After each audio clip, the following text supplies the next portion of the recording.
శని ఆదివారాలు వచ్చినాయంటే చాలు 170 మంది ఇంట్లోకించి బయటికి వెళ్ళకుండా హాయిగా ఆరాం చేస్తుంటారు. పొద్దుగాల ఆలస్యంగా లేచుడు, ఇంత ముక్క కూర తెచ్చుకొని కమ్మగా వండుకొని తిని వారం అంతా చేసిన కష్టం మర్చిపోతుంటారు. ఎంత రికాం లేకుండా ఉండేటోళ్ళైనా సెలవు తీసుకుంటుంటారు. అయితే ఈ నడుమ మన లీడర్ సాపులు మాత్రం శనివారం లేదు ఆదివారం లేదు మస్తు ఇగ్రంకల్లా పనులు చేస్తుర్రు.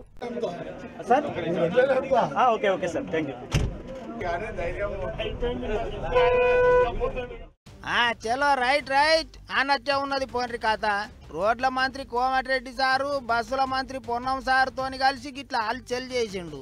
నల్గొండ డిపోకు కొత్తగొచ్చిన కరెంటు బస్సులను 2 సార్లు కలిసి చాలు చేసిండ్రు. గిట్లనే తిప్పర్తి మాడుగుల మండలాలల్లో ఇంగిన్ని ఎలుగుల చేసే పనులు సురువు చేసిండ్రు. అన్యామగానే బస్టాండ్ కేంచి R&B గెస్ట్ హౌస్ దాకా ఆర్టీసీ బస్సు భలే నడుపుకుంటూ పోయిండు సారు. సారేయించిన రోడ్లు ఎట్లెట్లున్నాయో బస్సు నడిపి మరీ చూసిండు కదా అనుకుంటారట జనాలు.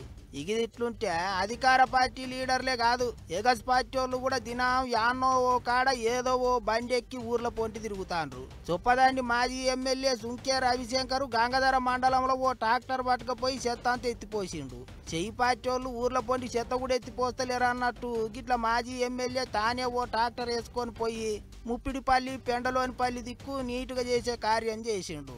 ఇక తెలంగాణలోనే కాదు అటు ఏపీలో కూడా లీడర్ సాబులు వారాలతో పని లేకుండా పబ్లిక్లనే తిరుగుతాండ్రు. నెరి ముఖ్యమంత్రి సారు పబ్లిక్లనే ఉండాలి, పబ్లిక్లో తిరగాలి, లేకపోతే తీసి పక్కన పెడతా అని చెప్పేటాలకు లీడర్లు అంతా పొద్దుగాల లేస్తే వాడల పొంటి తిరుగుతాండ్రు. కళ్యాణ దుర్గం దిక్కు ఎమ్మెల్యే అమిలినేని కందిచేండ్ల గుంటుగా కొట్టిండు, కలుపు తీసిండు. గిట్లా ఇస్త్రీ బట్టలు వేసుకొని టీపు టాపు మని తిరగకుండా పబ్లిక్లనే ఉంటారు లీడర్లు.